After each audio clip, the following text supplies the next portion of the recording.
ಕೂಡ ನೂರಾರು ಮಕ್ಕಳು ಇಂಥ ಸಮಸ್ಯೆ ಇದ್ದವರು ಮಾತು ಕಲಿಯುವುದಕ್ಕೆ ಅವರು ಕಾರಣವಾಗಿದ್ದಾರೆ ಅಂತ ನಾನು అనుకుంటున్నాను. ఈ పుస్తకం ఇప్పటికి చాలా ప్రచురణలు జరిగింది. 4-5 ప్రచురణలు జరిగాయి. కర్ణాటకలోనే కాక తెలంగాణలో కూడా కొంతమంది అబ్బాయిలు ఇలాంటి పుస్తకం కోసం వేచి చూస్తున్నారు. అందుకే నేను ప్రసాద్ గారికి ధన్యవాదాలు చెప్పాలనుకున్నాను. ನಾನು ಒಂದೆರಡು ಮಾತುಗಳನ್ನು ಅಷ್ಟೇ ಹೇಳ್ತೇನೆ. ಇದು ಒಬ್ಬ ತಾಯಿ ಮನಸ್ಸು ಮಾಡಿದರೆ ಎಂಥ ಕೆಲಸವನ್ನಾದರೂ ಮಾಡಬಹುದು ಅನ್ನೋದಕ್ಕೆ ಒಂದು ಉದಾಹರಣೆಯಾಗಿರುವಂತಹ ಪ್ರಸಂಗ ಅಂತ ನಾನು ಅಂದ್ಕೊಳ್ತೀನಿ. నేను 2-3 చిన్న విషయాలు మాట్లాడాలనుకుంటున్నాను. తల్లి తలిస్తే సాధించలేనిది ఏమీ లేదు అన్నది ఈ పుస్తకం వల్ల సోదాహరణంగా తెలియవచ్చు. ತಾಯಿ ಹತ್ರ ಅಂಥದ್ದೊಂದು ಶಕ್ತಿ ಇದೆ. ತಾಯಿ ಆ ಕೆಲಸವನ್ನ ಮಾಡ್ತಾಳೆ, ಮಾಡಬಹುದು. ಆ ಕಾನ್ಫಿಡೆನ್ಸ್ ಅನ್ನ ಮೂಡಿಸೋದಕ್ಕಾಗಿ ನಾನು ಈ ಪುಸ್ತಕವನ್ನು ಬರೆದಿದ್ದೆ ಅಷ್ಟೇ. అమ్మ దగ్గర ఆ శక్తి ఉంది. ఆవిడ కలిస్తే ఏమైనా చేయగలరు అని నిరూపించడానికే నేను ఈ పుస్తకం రాశాను. ಇನ್ನೊಂದು ವಿಷಯ, ನಾನು ನಮಗೂ ಮತ್ತೆ ಈ ರೀತಿಯ ಡಿಸೇಬಲ್ಸ್ಗೆ, ದಿವ್ಯಾಂಗರಿಗೆ ಇರುವ ವ್ಯತ್ಯಾಸ ಏನು ಅಂತಂದ್ರೆ, మనకు ఇలాంటి దివ్యాంగులకు ఉన్న వ్యత్యాసం ఏంటంటే, ನಾವು ಇಲ್ಲಗಳ ಬಗ್ಗೆ ಆಲೋಚನೆ ಮಾಡ್ತೀವಿ. ರಸ್ತೆ ಸರಿ ಇಲ್ಲ, ಸ್ಕೂಲ್ ಸರಿ ಇಲ್ಲ, ಆಸ್ಪತ್ರೆ ಸರಿ ಇಲ್ಲ, ಡಾಕ್ಟ್ರೇ ಸರಿ ಇರಲಿಲ್ಲ, ನಮಗೆ ತಂದೆ ತಾಯಿಗಳು ಸರಿಯಾಗಿ ಓದಿಸ್ಲಿಲ್ಲ ಅಂತ ಇಲ್ಲಗಳ ಬಗ್ಗೆ ಆಲೋಚನೆ ಮಾಡ್ತೀವಿ. మన మామూలు వ్యక్తులు లేని వాటి గురించే ఎక్కువగా ఆలోచన చేస్తారు. ఇక్కడ రహదారి లేదు, అక్కడ అది లేదు, ఇక్కడ ఇది లేదు, మా తల్లిదండ్రులు మాకు సరిగా మమ్మల్ని పెంచలేదు, అన్నీ లేవు, ఏవేవి లేవో వాటి గురించే ఎక్కువగా ఆలోచన చేస్తారు. ದಿವ್ಯಾಂಗರು ಏನ್ ಮಾಡ್ತಾರೆ ಅಂತಂದ್ರೆ ಇರೋದ್ರ ಬಗ್ಗೆ ಆಲೋಚನೆ ಮಾಡ್ತಾರೆ. ಕಣ್ಣಿಲ್ಲ ಅಂತಂದ್ರೆ ಕಿವಿ ಇದೆ ಅಂತ ಆಲೋಚನೆ ಮಾಡ್ತಾರೆ. దివ్యాంగులు ఉన్న వాటి గురించి ఆలోచన చేస్తారు. కళ్ళు లేవంటే చెవుల గురించి, చెవులు లేవంటే కళ్ళ గురించి. అలా ಕೈ ಇಲ್ಲದೆ ಇರೋದು ಕಾಲ್ನಲ್ಲೇ ಬರೆಯೋದನ್ನ ನಾವು ನೋಡಿದ್ದೇವೆ. ಕಾರ್ನಲ್ಲಿ ಪರೀಕ್ಷೆಗಳನ್ನ ಬರೆಯೋದನ್ನು ನೋಡಿದ್ದೇವೆ. చేయి లేని వాళ్ళు కాళ్లలో వ్రాయడం, పరీక్షలు కూడా వ్రాయడం మనం చూసాం. ಆ ಕಾರಣಕ್ಕಾಗಿ ಅಂಥ ಗುಣವನ್ನ ನಾವು ಅವರಿಂದ ಕಲಿಬೇಕು ಅನ್ನುವ ಕಾರಣಕ್ಕಾಗಿಯೂ ನಾನು ಈ ಪುಸ್ತಕವನ್ನು ಬರೆದಿದ್ದೇನೆ. అదే కారణంగా అలాంటి ఓ పాఠాన్ని వాళ్ళ నుంచి నేర్చుకోవాలనే ఉద్దేశంతోనే నేను ఈ పుస్తకాన్ని రచించాను. ನಮ್ಮಲ್ಲಿ ಕಣ್ಣಿಲ್ಲದೆ ಇರೋರು ಹುಡ್ತಾರೆ, ಕಿವಿ ಕೇಳಿಸದೇ ಇರೋರು ಹುಡ್ತಾರೆ, ಕೈ ಇಲ್ಲದೆ ಇರೋರು ಹುಡ್ತಾರೆ, ಕಾಲಿಲ್ಲದೆ ಇರೋರು ಹುಡ್ತಾರೆ. మనలో కళ్ళు లేని వాళ్ళు చదువుతారు, చెవులు లేని వాళ్ళు చదువుతారు, కాళ్ళు చేతులు లేని వాళ్ళు కూడా చదువుతారు. ಆದರೆ ನಾವು ನೀವು ಕೇಳದೇ ಇರುವ ವಿಷಯ ಏನು ಅಂತಂದ್ರೆ, ಹೊಟ್ಟೆ ಇಲ್ಲದ ವ್ಯಕ್ತಿ ಯಾರೂ ಹುಟ್ಟಿಲ್ಲ. కానీ మీరు నేను వినని విషయం ఏంటంటే, కడుపు లేకుండా పుట్టిన వ్యక్తిని మనం ఎవరు చూడలేదు. ಅರ್ಥ ಏನು ಅಂತಂದ್ರೆ, ನಾವು ಇಂಥ ಡಿಸೇಬಲ್ ಮಕ್ಕಳನ್ನ ಅವರು ಸ್ವಾವಲಂಬಿಯಾಗಿ ನಿಂತ್ಕೊಳ್ಳುವಂಗೆ ಯಾಕೆ ಮಾಡಬೇಕು ಅಂತಂದ್ರೆ, ಅವರಿಗೆ ಕಣ್ಣಿರ್ಲಿ ಇರದೇ ಇರಲಿ, ಕಿವಿ ಕೇಳಿಸದೇ ಹೋಗ್ಲಿ, ಅವರು ದುಡಿದು ಸಂಪಾದಿಸಿಕೊಂಡು ಅವರ ಜೀವನವನ್ನು ಅವರು ಮಾಡಬೇಕು ಅನ್ನುವ ಕಾರಣಕ್ಕಾಗಿ ಅವರು ದುಡಿಬೇಕು. మనము ఇలాంటి దివ్యాంగులను స్వావలంబితులుగా చేయాలని, వాళ్ళ కళ్ళున్నా చెవులున్నా లేకపోయినా వాళ్ళ కాళ్ళ మీద వాళ్ళు నిలబడి వాళ్లే ఆర్జించి సంపాదించి బ్రతుకు తెరువు సంపాదించుకోవాలన్న ఉద్దేశం. ಈ ಪುಸ್ತಕ ಅಂತಹ ಜನರಿಗೆ ಅನುಕೂಲ ಆಗಲಿ ಅಂತ ಹಾರೈಸಿ ನಾನು ಮಾತು ಮುಗಿಸ್ತೇನೆ. ನಮಸ್ಕಾರ. ఈ పుస్తకం అలాంటి వాళ్ళకు ఉపయోగపడాలని ఆకాంక్షిస్తూ నేను నా మాటలు ముగిస్తాను.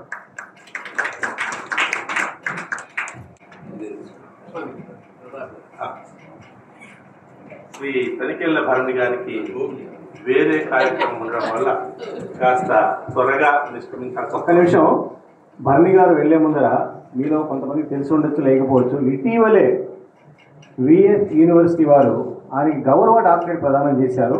కాబట్టి ఆ సందర్భంగా మనమందరము స్టాండింగ్ ఓవేషన్ లాగా ఇచ్చేసి ముందరే చాలా పెద్ద కార్యక్రమం జరిగింది. ఆయనకు చాలా మంది ప్రజా అర్హులు అలాంటిది ఆలస్యంగా వచ్చింది. ఆయన మరొకసారి మన తరఫున శుభాకాంక్షలు తెలుపుతున్నాం. అన్నగారు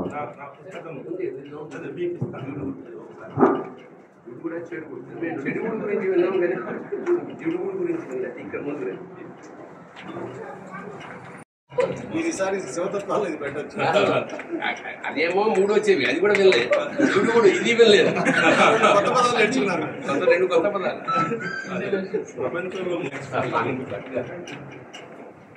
నేను హోసూరు వస్తాను, అక్కడ తెలుగు అసోసియేషన్ వాళ్ళు ఇన్వైట్ చేశారు. కుదిరితే అప్పుడు మీకు ఫోన్ చేస్తాను. చాలా థ్యాంక్స్. డిజిటల్ పేమెంట్స్లో బ్యాంకింగ్లో జాబ్ చేస్తున్నప్పటికీ వారు యాక్చువల్గా వారి ఫాదర్ ప్రొద్దుటూరు ఎమ్మెల్యేగా ఉండే, అంటే ఒక రాజకీయ ఫ్యామిలీ నుంచి వచ్చారు. బట్ రాజకీయాల్లోకి పోకుండా ఇటువంటి అంటే రచనల మీద, అదేవిధంగా నాకు తెలిసి కొన్ని మూవీల్లో కూడా నటించారనుకుంటారు. Is acted in some movies also. So అదేవిధంగా ఎన్నో భాషల్లో కూడా, అంటే కన్నడ, తెలుగు, హిందీ, ఇంగ్లీష్ అన్నిట్లో అంటే ప్రావీణ్యం అంటే ఉంది.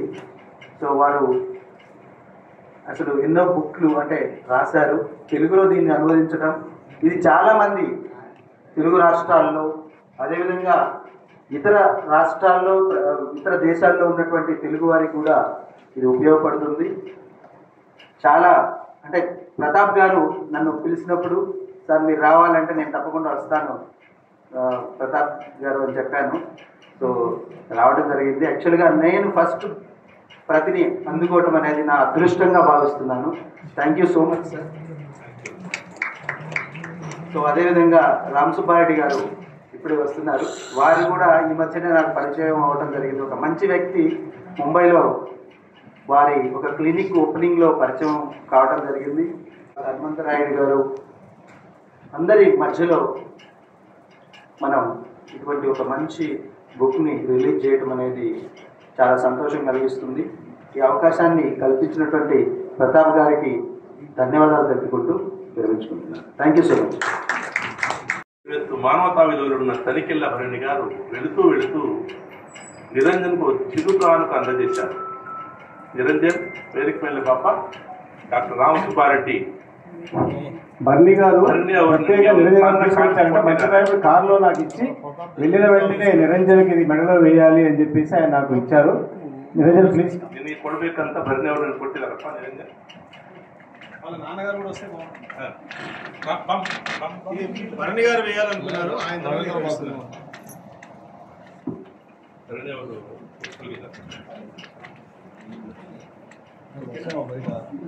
Blessings of lord Shiva and Bharani. Okay, మాట్లాడమని అభ్యర్థిస్తున్నాను. అందరికీ నా హృదయపూర్వక నమస్కారాలు.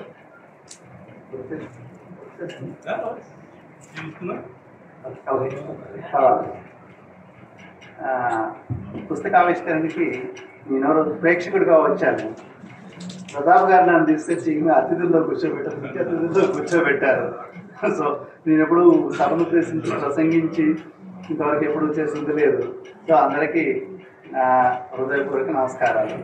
ఈ పుస్తకం బాగా అందరికీ అందుబాటులోకి వచ్చి చాలా మందికి ఉపయోగపడాలని కోరుకుంటున్నాను. Thank you. సోదరుడు నాతో కలిసి ప్రయాణం చేసి 7 అడుగులు వేసిన డాక్టర్ హనుమంతరాయుడు గారిని సభను ఉద్దేశించి మాట్లాడారు. వేదిక అలంకరించినటువంటి సరస్వతి మానస పుత్రుడు అయినటువంటి సుబ్బారెడ్డి గారు, రవీంద్రపతి గారు, అనకల్లపల్లి గారు, ఇచ్చేసిన విఘ్నులకు, కళా తపస్సులకు, సాహితీ పరిచయాలకు అందరికీ నాకు 30 ఇయర్స్ నుంచి చాలా సన్నిహితంగా స్నేహంగా ఉన్నారు. నన్ను ఇప్పుడు సుగరభావంతో చూసేవారు. సారు బహుముఖ ప్రజ్ఞాశాలి, బహుభాషా కోవిదుడు. అంటే నాకున్న పరిచయంతో నేను అనుభవించినది నేను మీ ముందు ఉంచుతున్నా.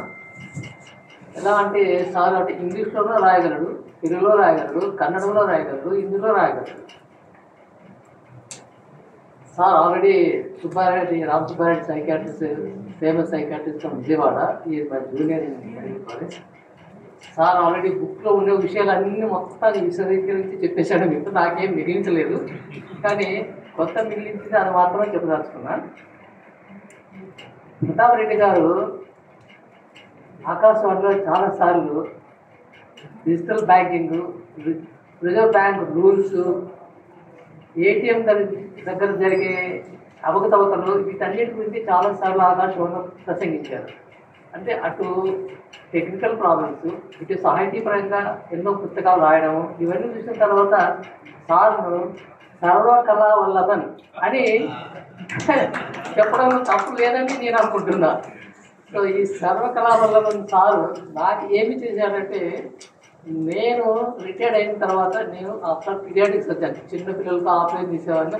ఆ పిల్లలు నాతో ఏం మాట్లాడారు, నేను వాళ్ళతో కూడా ఏం మాట్లాడు. వాడు ఎప్పుడు ఏడుస్తూనే ఉంటాడు, ఏదో ప్రాబ్లం ఉంటే గానీనో లేకపోతే మందరో ఏదో చెప్తూ ఉంటుంది, పోయి ఆపరేషన్ చేస్తాడు. సో కమ్యూనికేషన్ విత్ పబ్లిక్ చాలా తక్కువ. అందుకే సార్తో మొట్టమొదటి పరిచయం అయినప్పుడు కొంచెం బెరుగుగా ఉండేది. తర్వాత సారే అన్నం పెట్టి నాకు టిఫిన్ పెట్టించి చూస్తే ఇంత పెద్ద నావల 600-700 పేజీలు ఉన్నది. అది దాంట్లో ఎన్ని కష్టాలు పడ్డామో తెలియదు. ఏదో పాయింట్స్ డిఫరెన్స్ వచ్చిందని దాన్ని మార్చి మరియు సార్ అప్పుడప్పుడు ఒక లెవెల్కి వచ్చిన స్టాప్ చేశారు నావల్. ఇక్కడ సార్ అన్నారు.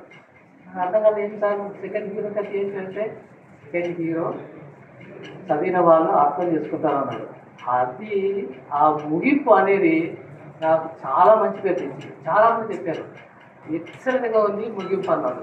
సో ఆ క్రెడిట్ నాది కాదు, ప్రతాప్ రెడ్డి గారిని. సెకండ్ హీరోకి నుండి ఎక్కువ స్థాయిలో తీసేసాడు దాన్ని. అర్థం కాదు ఏం సార్ అంత అప్డేట్గా మీరు తీసేది క్యారెక్టర్ని అంటే అర్థం సార్. సెకండ్ హీరో కన్నా మంచి పేరు తెచ్చుకుంటాడు, అలాగే మీకు మంచి పేరు వస్తుంది. అలాగే నాకు చాలా నేను చెప్పలేదు చెప్పేసి వస్తుంది. అసలు అలా ఉంది రాయడం చెప్పడం రాయడం చాలా బాగుంది. కానీ సెకండ్ హీరోను చాలా బాగుంది దాని క్యారెక్టర్ అన్నాడు. So credit goes to doctor Rama Reddy గారు. ఆ సార్ గురించి చాలా చెప్పాలంటే చాలా ఈ రోజంతా చెప్పగలను నాకున్న పరిచయంతో. సార్ అనువాదం చేసేది ఇది అనాదిగా జరుగుతున్నదే కదా. నన్నాయి పట్ట ఉన్నాడు, చిక్కన్ ఉన్నాడు, ఎర్రాపరం ఉన్నాడు, శ్రీకృష్ణదేవ ఆస్థానిక వాళ్ళు ఉన్నారు. ఆ అనువాదానికి ఈ అనువాదానికి తేడా ఏంటి అంటే, ఆ అనువాదం చదవాలంటే పండితులు ఉండాలి, లేకపోతే లైబ్రరీకి వెళ్ళి డిక్షనరీలు వెతుక్కోవాలి. ఆ అనువాద ప్రక్రియ అతి సులభంగా అర్థమయ్యేటట్టుగా రాసి పుట్టాపెడతారు. అది రవీంద్ర భట్ గారి సలహా మేరకు రాశాడా, లేకపోతే సార్ ఒరిజినల్ బుక్ని ముందని కివి అనే బుక్ కన్ఫర్మ్ అంటారని నాకు తెలుసు. ఆ మూడో చెవిని అంత చక్కగా ప్రజలు ఈవెన్ చిన్న పిల్లలు కూడా అర్థమయ్యేట్టుగా పొందికగా ఎక్కడ ఏ వర్డ్ యూజ్ చేయాలో ఆప్ట్గా యూజ్ చేసి అందరితో అర్థమయ్యేటట్లా రాసిస్తారు. దానికి ఆ బుక్ నేను తొలి పలుకులు రాయమన్నాడు ఫస్ట్. దాని గురించి సార్ రామ్ సుబ్బారెడ్డి ఆల్రెడీ చెప్పాడు. మూడో చెవి గురించి రాయాలన్నాడు. మూడో చెవి అది మూడో చెవి సార్ అంటే నా భయం వేస్తుంది సార్, నేను రాయాలన్నా. త్రినేతుడు తెలుసు కానీ మూడో చెవి విఘ్నేశుడుకుందా లేదే, మరి ఏ దేవతలు లేదే, ఇక్కడ ఏంటి సార్ అంటే నువ్వు చదువు అని వాట్సాప్ పెట్టాడు. నాకు కొంచెం అయితే కంటిన్యూటీ రావట్లేదు. మరి జిరాక్స్ తీసుకెళ్ళి ప్రింట్ తీసుకొని మొత్తం బుక్ అంతా చదివేసాను. దాంట్లో ఆ హీరోని ఈరోజు కళ్ళారా చూస్తుంటే అమ్మ ఎంత అందంగా ఉన్నాడు పిల్లవాడు. అమ్మని చూస్తే అమ్మ పట్టుదల, అన్నం పెట్టుకోకుండా దాంట్లో ఉన్నది. ఒక రోజంతా అన్నం పెట్టదు, పాపం బాధపడుతుంటుంది. కానీ అన్నం అనిపించాలి ఆ పిల్లవాడితో. ఆ వర్డ్ నాకు ఎప్పుడు కన్నీళ్ళు తీసేసేసి అంటే అమ్మ ప్రేమ నాకు చంపుకోలేదు, కానీ ఆ పిల్లడికి ఆ వర్డ్ రావాలా, అన్నం అనే వర్డ్ అని తీరాలి. వాడు ఏడుస్తున్నాడు, వాళ్ళ గ్రాని తిట్టున్నది, అయినా కూడా వాళ్ళ అమ్మ పట్టుదలతో తను బాధ అంతా భరించి అన్నం అనే వర్డ్ని 3 రోజుల తర్వాత పలికిస్తాడు. గ్రేట్ అమ్మకు దీపం మేడం గారికి ఆ పర్టికులర్ కొన్ని ఉదాహరణలు చాలా బాగున్నాయి. అప్ప అనే వర్డ్ని ఆ మేడం ఎంత బాగా పిల్లవాడిని నేర్పించిందంటే, అమ్మ అనేది ఆ పిల్లడికొచ్చు, కన్నడలో ఫాదర్ని అప్ప అంటారు. మేము కూడా అప్పటి నేను కూడా కర్ణాటక బాడలో ఉన్నామండి. మేడం హా అంటే శ్వాసలో గాలి వస్తుంది కదా, అసలు ఆ గాలి మేడం అడ్వాంటేజ్ తీసుకుని ఒక రోజు ప్రభుత్వం తీసుకుని వెలిగించి అది అప్ప అని గట్టిగా అనమాట కదా ఆర్పిస్తుంది. అప్పుడు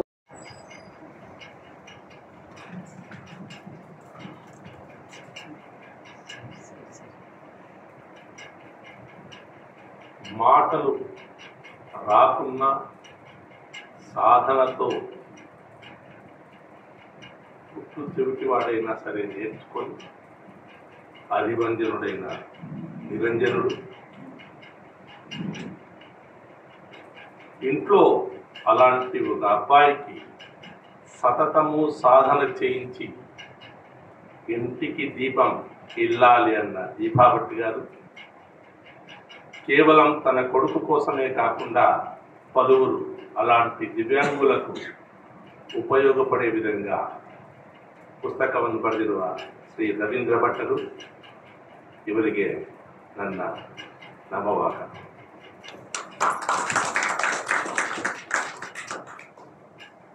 నేను ఈ పుస్తకం అనువాదం చేసిన తర్వాత దాని మీద ఆసక్తి చూపించి తానే ముందు మాట రాస్తానని ముందుకొచ్చిన మా హితైషి డాక్టర్ ఇండ్ల రామసుబ్బారెడ్డి గారికి ప్రత్యేక కృతజ్ఞతలు. నాకు ఎటువంటి పరిచయము లేకపోయినా తనికెళ్ళ భరణి గారిని ఒప్పించి ఈ సభకు ముఖ్య అతిథిగా రప్పించిన రామసుబ్బారెడ్డికి మరోసారి కృతజ్ఞతలు. అలా మా ఆహ్వానాన్ని మన్నించి వచ్చిన తనికెళ్ళ భరణి గారికి నిలువెల్ల వందనాలు.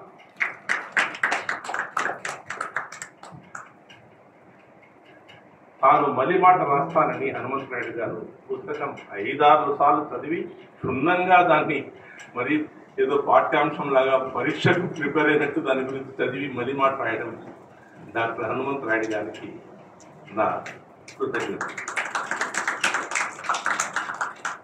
ఈ పుస్తకం తొలి ప్రతిని అందుకోవడానికి ముంబై నుండి శ్రమ కోర్చి వచ్చిన నవీ ముంబై తెలుగు కళా సమితి ప్రధాన కార్యదర్శి శ్రీ మాదిరెడ్డి కొండారెడ్డి గారు సదా ప్రశంసనీయులు. వారికి నా కృతజ్ఞతలు.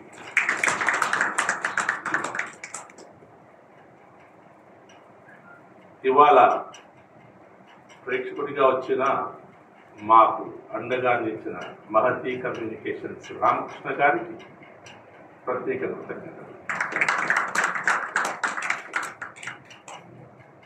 ఈ సభకు ఆడిటోరియంను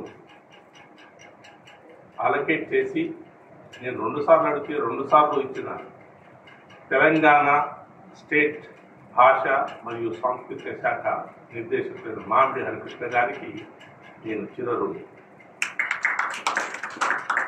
అది కాక పోయినసారి ఆవిష్కరణకు నాకు మద్దతునిచ్చి ఇవాళ కూడా ఇక్కడికి వచ్చిన ఎందరో మీడియా మిత్రులకు, వారందరినీ మించి నా కోసం వర్షం వచ్చినా సరే ఈ సభకు చేసిన నా హితైషులకు, మిత్రులకు, సన్నిహితులకు అందరికీ నా శత వందనాలు.